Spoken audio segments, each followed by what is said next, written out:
Você já se pegou concentrada no celular, no computador ou até mesmo dirigindo, encostando ou apertando os dentes?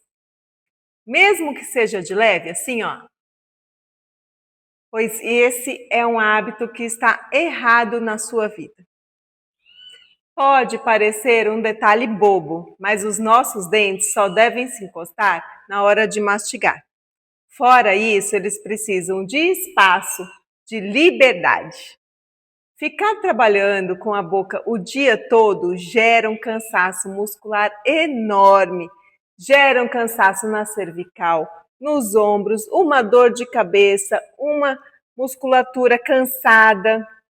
E se você não descansar essa mandíbula nem essa musculatura durante o dia, nenhum dente aguenta tanta pressão por tanto tempo. Faça um teste agora.